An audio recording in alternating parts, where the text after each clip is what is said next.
Welcome to the Conscious Classroom podcast, where we're exploring tools and perspectives that support educators and anyone who works with teens to create more conscious, supportive, and enriching learning environments. I'm your host, Amy Edelstein, and I'll be sharing transformative insights and easy-to-implement classroom supports that are all drawn from mindful awareness and systems thinking. The themes we'll discuss are designed to improve your own joy and fulfillment in your work and increase your impact on the world we share. Let's get on with this next episode.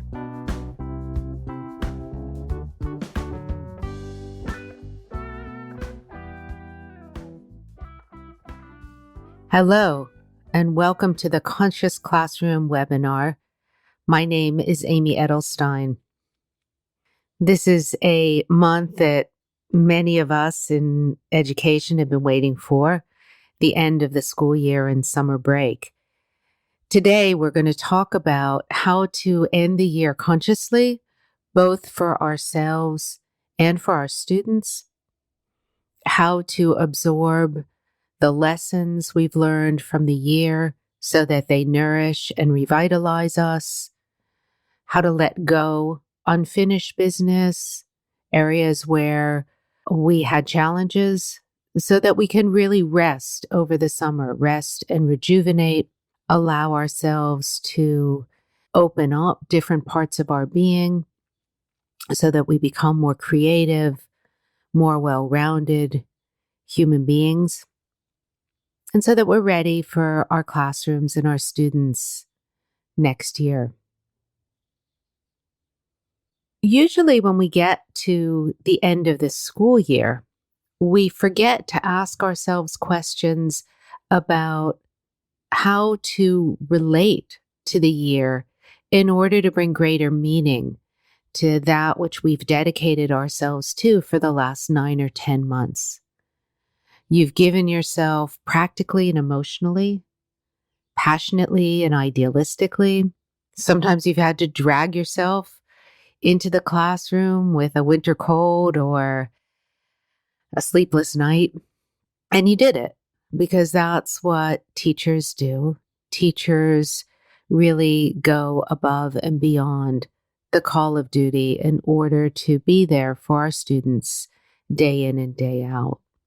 And over the year, I imagine if you're anything like me, there have been times where you had to really dig deep in yourself, to pull something out of yourself, to respond in a way that maybe was beyond what you were feeling. Maybe there was a child who was so filled with resistance and wanted to give up, and they had convinced you that you should give up on them, and still you found a way to reach out to them, to inspire them once again. Maybe you were working in a bureaucracy that just seemed so inhuman, that it was designed not for children or for teachers, but for some kind of factory efficiency that has nothing to do with real life. Maybe sometimes, I'm sure we all did, struggle just with the sheer amount of papers on the corners of our desks that needed our review, homework to grade, documents stacked up in Google Classroom. And we did it. You did it. You made it to the end of the year. I imagine that you saw yourself, as you reflect on it now together, rise up in ways you didn't expect. Go beyond the limit. Express something extraordinary that maybe went unnoticed, but you noticed.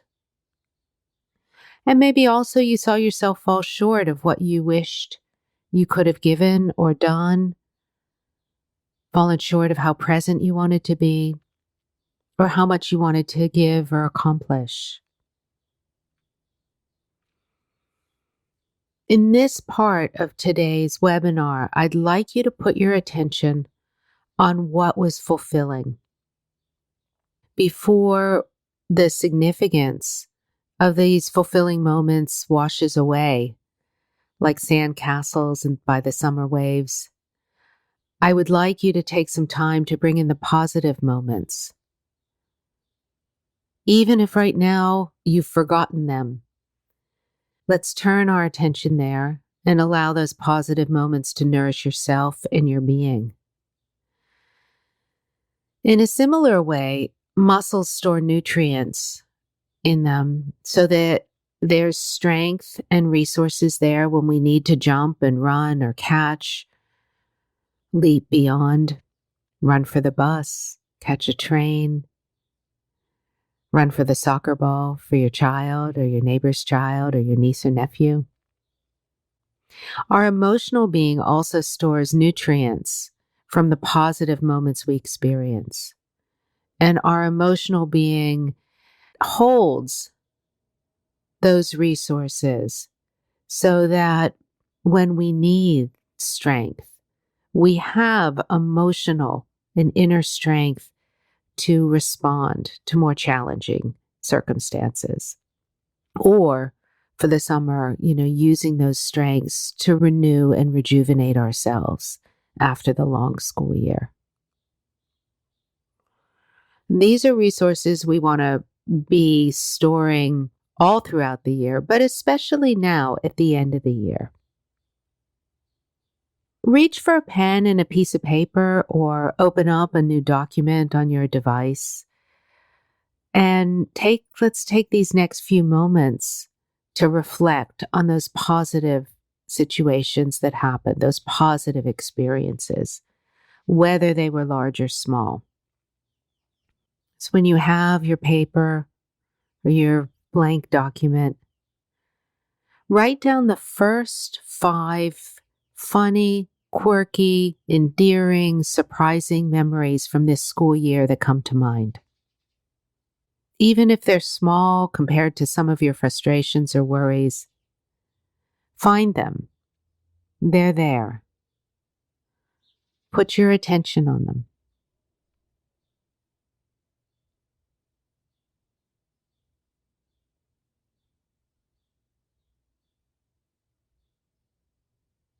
Maybe it was a joke you told that landed and that really the kids responded to.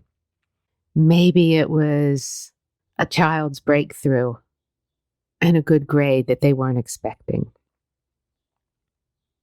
Maybe it was one of those fun moments in the hall when the teens are hanging out and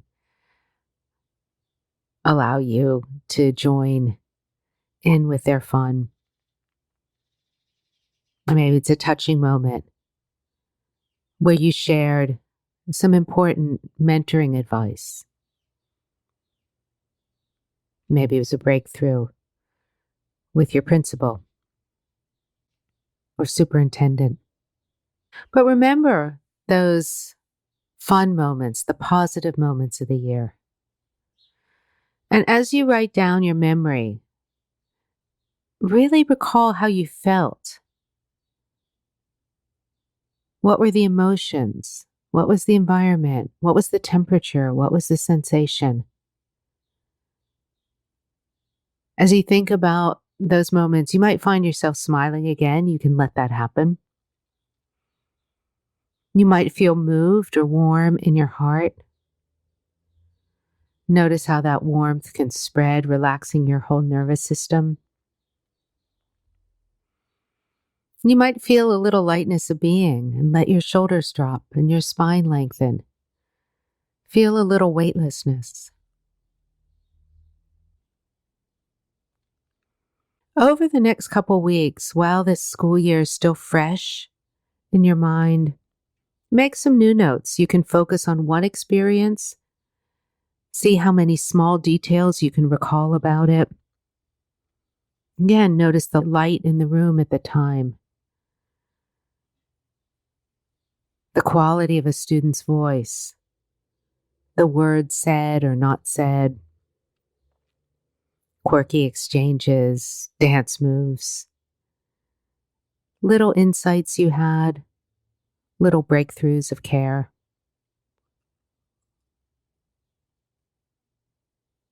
See if you can recall the sensations in your body at the time. Recall your emotions. This is non-analytical, non-judgmental. You're just practicing putting your attention on the detail and allowing your whole being, and especially your emotional inner being, to absorb the positivity of that exchange, that memory, that moment. You're really trying to fill the time capsules in yourself so that those time capsules will be there, filled with strength and positivity during those times when you need to process things that are more challenging. This is an exercise that you can repeat over and over again and really see it as part of your end of year processing, your preparation for the next year, your way of clearing off your desk so that you're closing off the year, preparing space for the new, and making this last 9 or 10 months really count. The end of the school year as a whole can sometimes feel bittersweet. In many ways, it's a relief. The sense of open time stretching before us, time for us to be, not to be on the clock, time for ourselves, for our friends, for our family. For a lot of us, summertime is a time to be in nature. We exercise, we read or garden, have cookouts, visit our favorite people, our favorite places. I know I often spend more time journaling, writing, contemplating, meditating. Those things that I love to do when they feel like there's just time to be, time to think, time to appreciate and immerse in that current of life. Maybe you've had a hard year this year. Maybe your overwhelming feeling at the end of the year is a sense of being tired, deeply tired. Maybe it was disagreements with your school policy or school culture or district leadership. Maybe there were issues with individual students who got under your skin. It happens to all of us. Maybe there was frustration for students with issues you felt you just couldn't help. And maybe the kids made it difficult to want to help them after a certain point. In this session today, we're going to allow space for that to be.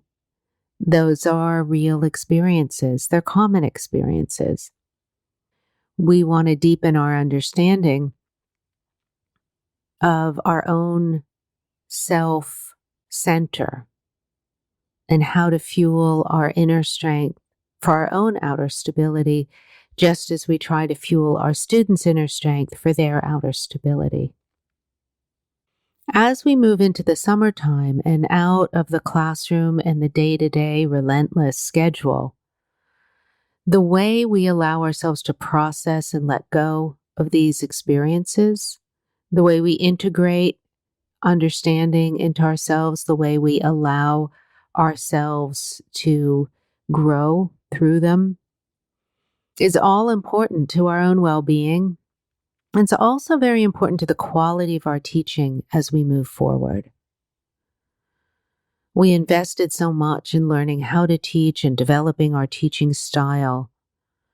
We want to cherish that and protect that so that we're always nourishing ourselves, creating positive reinforcements around ourselves so that we're not overtaxed, overburdened, beleaguered by some of the challenges that are inevitable, even in the best of schools. When we process our experiences in this kind of positive manner, they nurture us, even when they're difficult. When we just try to move on without tying up loose ends of the challenging experiences, They often fester in us, and the effect is cumulative. We might not see it, but they're like a small weight on our psyche. Even if it just feels like as thin as a gauze veil, those add up over time. They gray our vision. They sap our energy for teaching. And they take a toll on our energy for being with ourselves, being with those we love, doing what we love, being happy about life itself. So I thought that right now at the beginning of summer, we would take some conscious time to release. You get yourself ready to do a short practice right now to allow space around those more challenging events, to allow yourself to let go, to allow yourself to draw well-being from your own inner core, your inner sense of the possible. And if you're not in a good environment to do this now, take some time when you're at home and you're able to do a little bit of reflection, conscious endings, creating space for new beginnings. So let's sit in our best meditation posture with our back straight, spine tall, head balanced at the top of your neck. Feeling gravity pulling you down into the chair. Feeling the contact of your feet with the floor.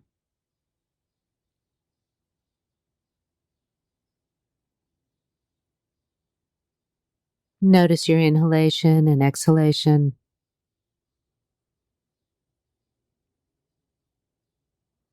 Noticing how the breath creates well-being, oxygenating your blood. And as your blood moves through your body, it oxygenates all of the cells.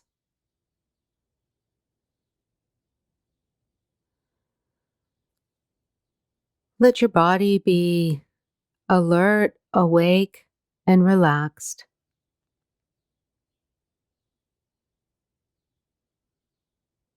And notice the breath going in and going out.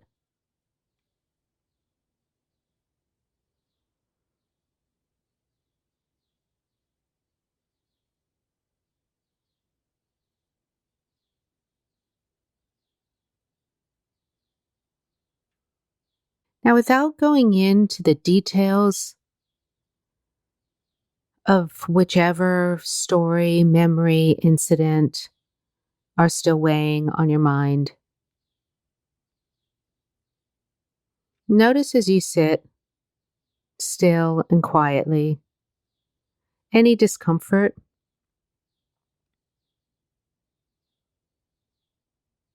maybe physical, maybe emotional, and just look for adjectives to describe that.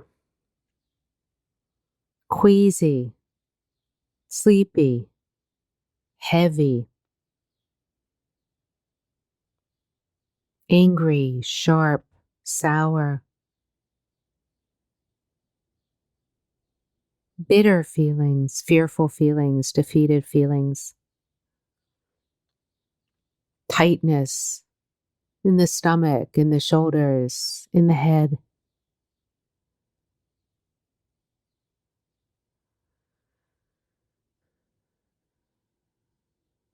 Take a deep inhalation and a long and slow exhalation.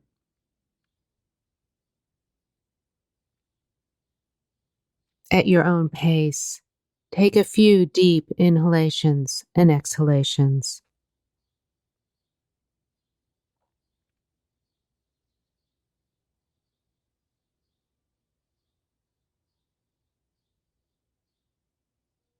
Allow the breath to revitalize yourself without trying to make any specific feeling go away and without overly focusing on them, not allowing them to take up the whole screen of your awareness. Keep a little bit of awareness on the breath going in and the breath going out.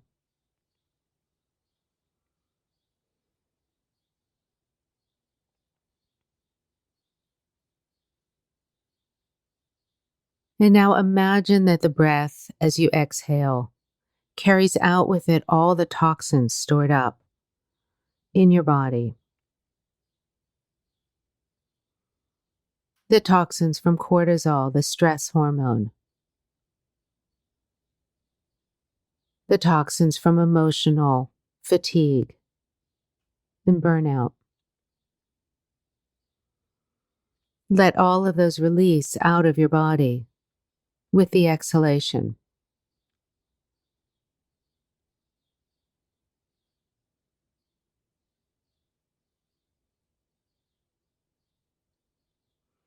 Without trying to solve any particular issue, come to conclusions about the things you did right or the things you did wrong.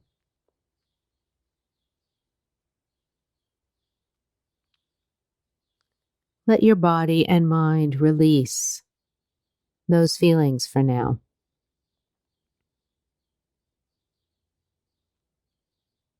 There may still be actions you need to take, further support to process that you need to attend to. For now, simply allow your body and your mind to practice releasing with the exhalation the stress and tiredness that builds up in your body.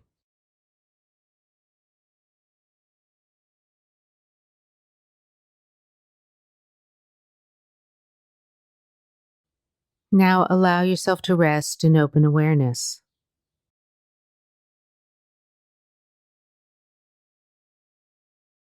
Let the thoughts fade into the background.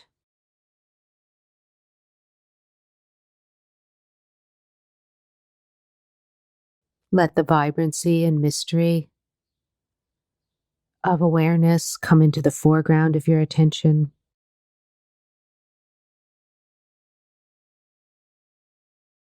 Consciously recalibrate and focus your attention on that quality of being aware. Let your thoughts and memories, for the time being, go into the background.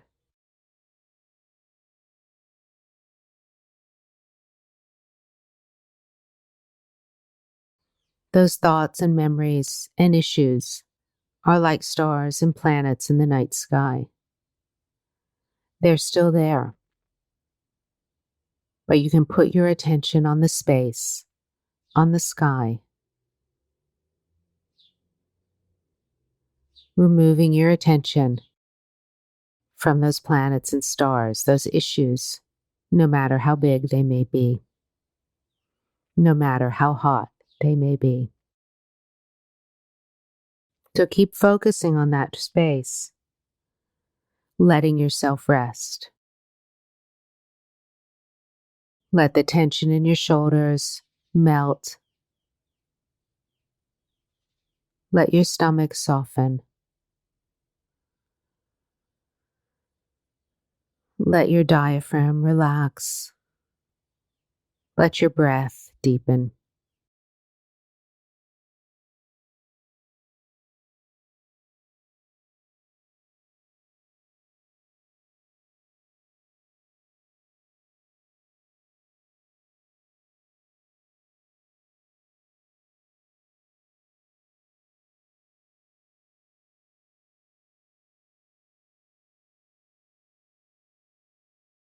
And now begin to bring your attention back. And when you hear the bell, let the bell really signal the end of this exercise, the end of processing for now, the end of consciously trying to release. Let yourself just be. Let yourself move on. And have trust in your own ability to process, to handle, to renew, to seek further supports you might need,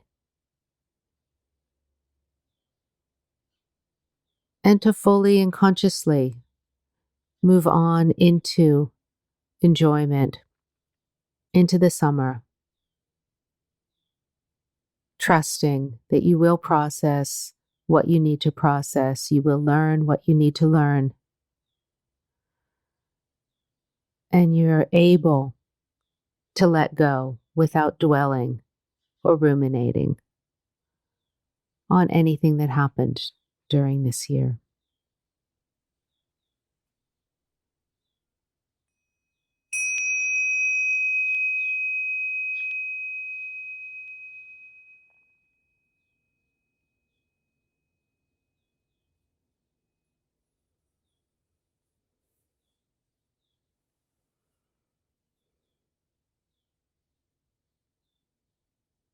Wonderful. You can do that throughout the summer as often as you need to. You can bring that exercise with you during the school year so that you're consciously creating space, creating breaks, and creating bookends for the school year so that the experiences don't weigh on you, accumulate over time, but they're like waves that rise up and then dissipate. They get absorbed back into the ocean. Let all of the experiences and emotions get absorbed back into that current of life. And the main ingredient of this is allowing yourself to trust that you will process what you need to and seek support, seek counsel of friends or professionals, recognizing that your own well-being is so very important to what you teach. It's what the students will absorb from you. It's what they'll learn from you by your example. And for your own happiness, your own love of life, your own fulfillment, and your own creative potential, you want to make sure that you allow yourself to pursue those things that you know will provide support over time.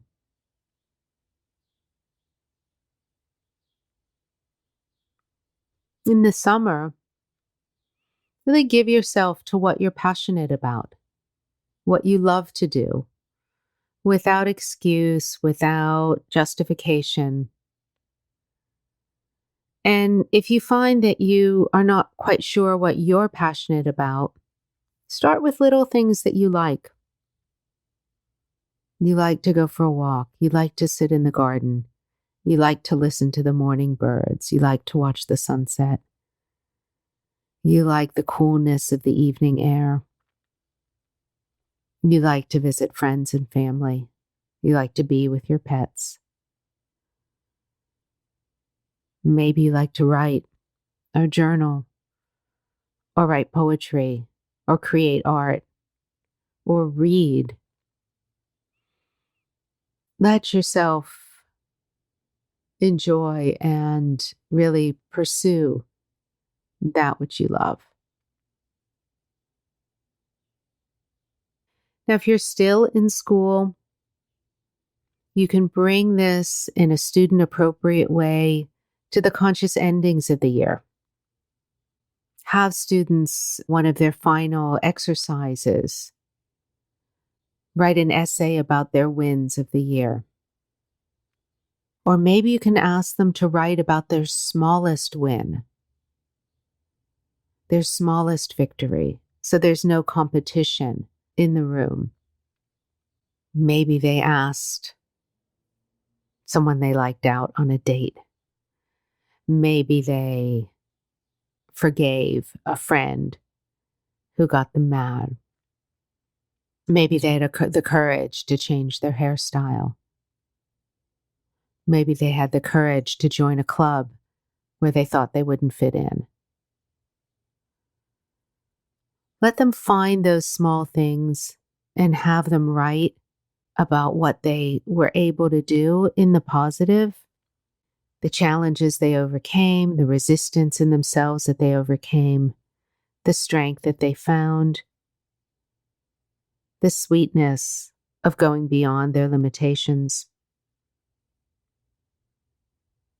For very high pressure schools, for kids who are very competitive, and who are always under pressure to do well and to achieve, to find their superpower and unleash it and fix the world.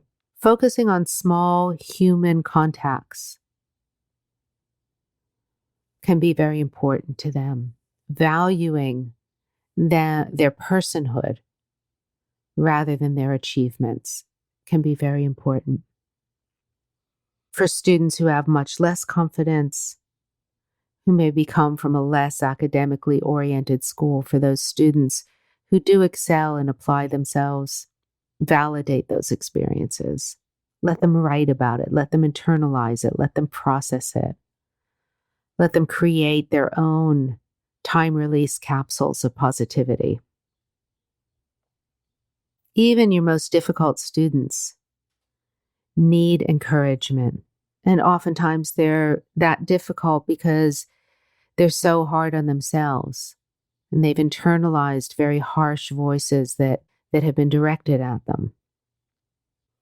Help them to deconstruct some of that. Help them to find something to be proud of, something to care about, something to call their own, something to love about themselves. We don't have to fall in love with every single child. It's not a requirement of being a good teacher. When we can give the tools to kids to consciously reflect on their successes, on the positivity that they've experienced, on their small victories, we give them ways to love themselves, to love their own process of growing up, to cultivate curiosity, to cultivate care, and to cultivate the ability to calm down intense and negative emotions so that they can create a positive world within and without. We want to allow our youth to be as courageous and passionate and creative as possible. That's what's going to make them the most delightful to teach. It's what's going to give them the resources to be successful.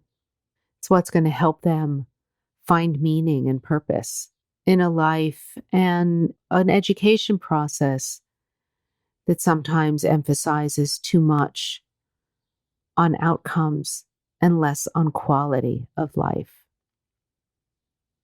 So as you turn your attention towards the end of the year, their grades are going to speak for themselves. Their class rank is going to speak for themselves. Their scores on standardized tests are enough to qualify and quantify their academics. What you can give them is a sense of value of their world as a human being, their inner world, which really isn't inner, it's also outer, which is why we talk about inner strength for outer stability. Who are they as people? How do they weather challenges? How do they learn to care about themselves and others? What are ways that they've grown? Validate that for them.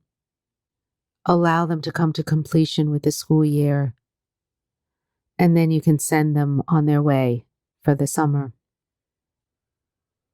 And let's do a short love and kindness practice so we can close out the school year for ourselves and for our students.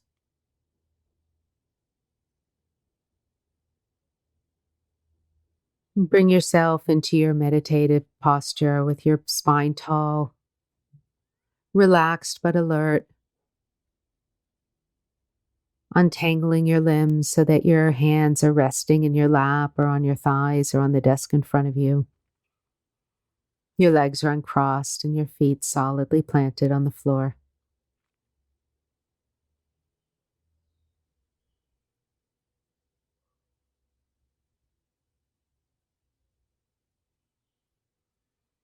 And first, bring to mind people you really care about, family and friends, cherished mentor, someone who makes you smile, and send them this wish. May you be happy. May you be filled with joy and well-being. May you experience goodness and support. May you be surrounded by love and kindness.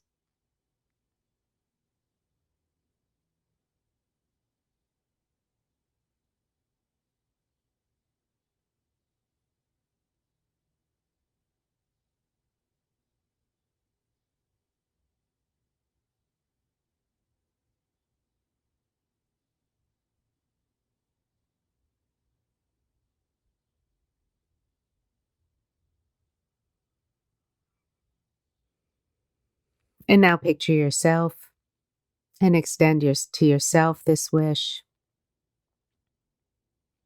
May I be happy. May I experience ease, vitality, and lightness of being.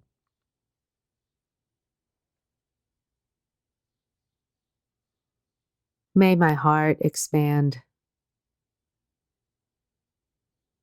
and embrace, first of all, myself. And may I experience love and kindness.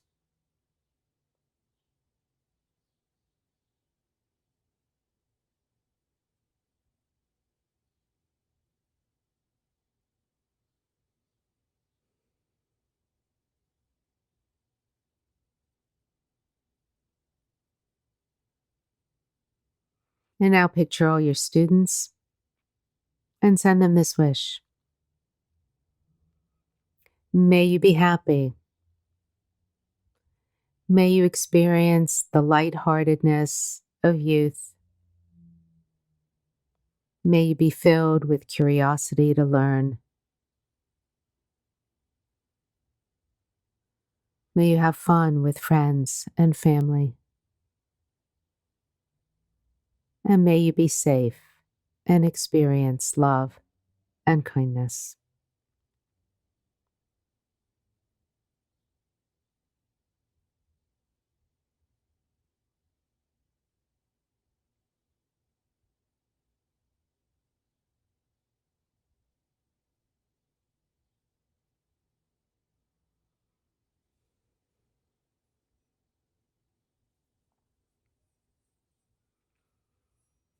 And you can begin to bring your attention back. We can close the contemplation with the sound of the bell.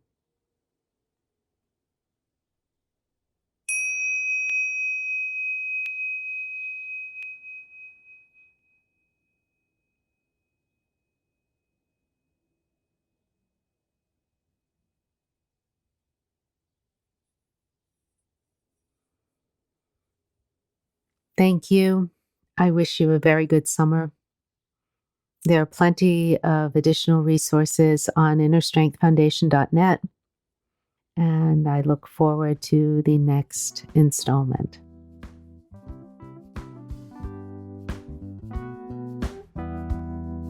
Thank you for listening to The Conscious Classroom with me, your host, Amy Edelstein.